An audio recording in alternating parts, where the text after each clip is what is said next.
So this is Erin, which is a Scorpion Serket 98. So she's 9.75 meters overall length and 2.75 meters on the beam.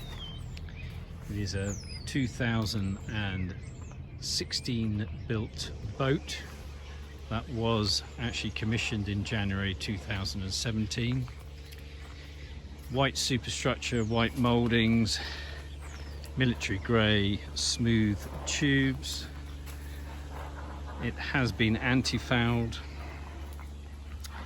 It has a large D-ring fender ring on the bow, which was put in for the ability to be towed, although it hasn't actually been towed at all.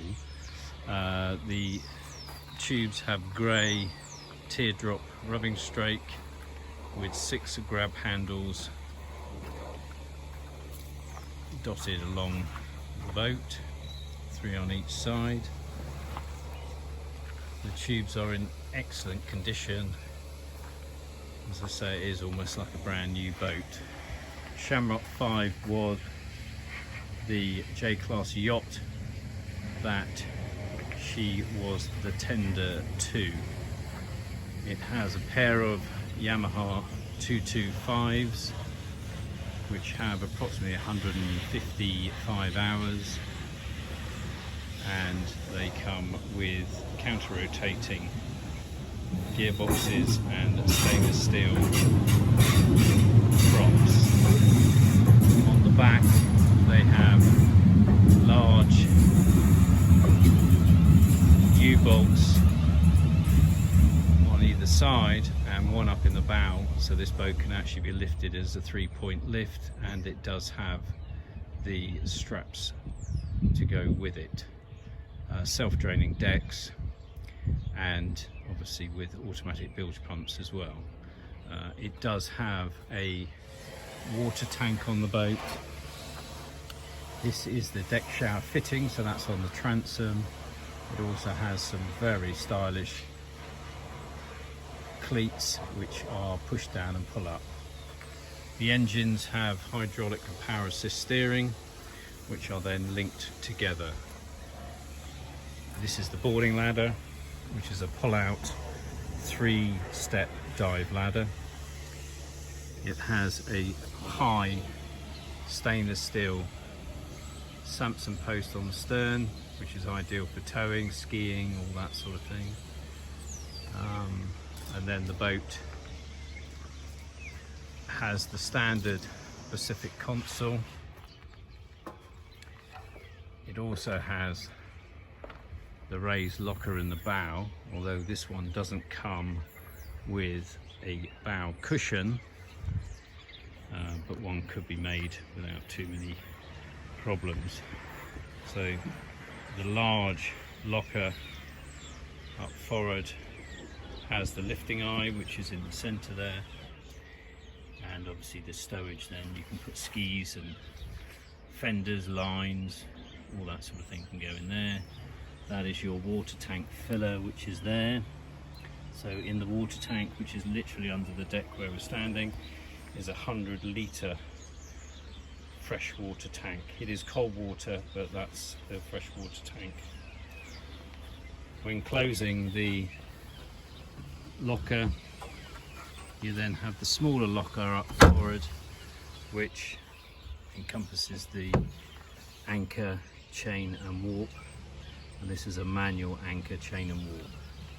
It then has another Samson post, which is a smaller one for the bow, but it's ideal to stop the fenders and the lines rubbing over the top of the tubes.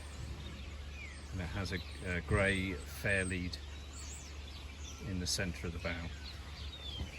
We then come back to the Pacific console in the locker.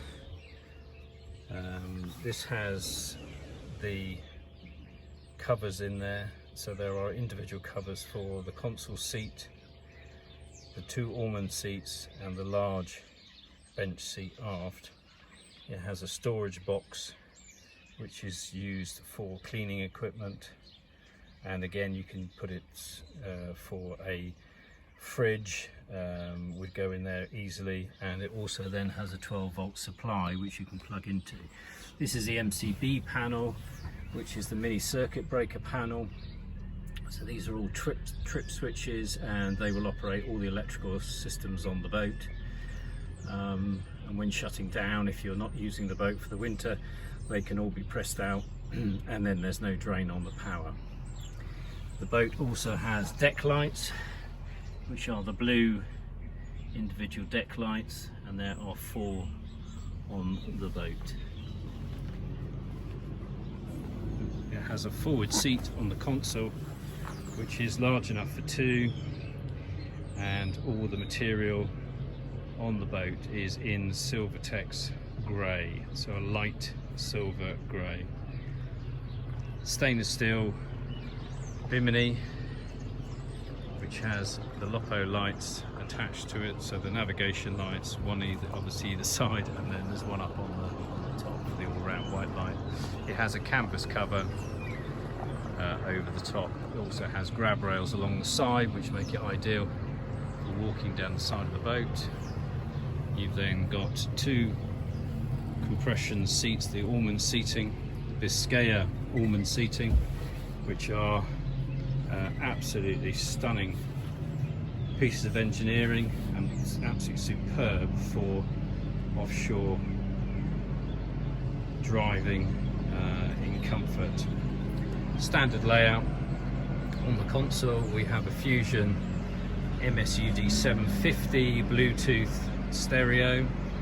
It has the Raymarine VHF, which is linked in to the Raymarine C12 plotter. The throttles for the Yamaha are electronic, so they are directly linked to the engines. There's no cables. You then have the start-stop buttons and the kill cord. It then has the Y system for the Yamaha, so it's a single gauge, but that will have all the data on for the Yamaha. They have the Lenco trim tabs fitted on this one, which are not automatic, but they actually operate very quickly and are ideal. It then has a couple of little switches on below the steering wheel. That's the 2 on-off buttons for the battery isolators, and it has the deck lights and navigation lights. It has 2 stereo speakers below the console. As you can see, it's a white finish on the deck. You could add to this, it's not difficult to put on a permateak decking that Scorpion use today, but really it's nice and clean. It makes it easy to wash down and look after. Single hatch in the deck is to the fuel tank. Undoing this allows you to get to the back of the fuel tank with the sender and the shut-off switch for the fuel line. Into the back locker we then have a twin battery system. We have the power steering pump, which is the C-Star power steering pump. So you have hydraulic steering and power assist steering. It also then has the twin fuel filters there as well. So a huge storage, loads of bits and bobs you could fit in there. Again, you've got your little deck lights, and you've got your manual bilge pump. There is an automatic bilge pump under the deck drains, and there is an automatic bilge pump in the aft locker at the back. The full seat arrangement lifts up, makes easy access into that aft locker. You then have a fantastic full width seat, all in the Silvertex again, so it's the Silvertex grey. Access over the back onto the engines and into the engine well and side decks, so access off the back is fairly easy. So there we are. So that is Erin, that is the Scorpion 98, the Serket 98, and as you can see, it is in fantastic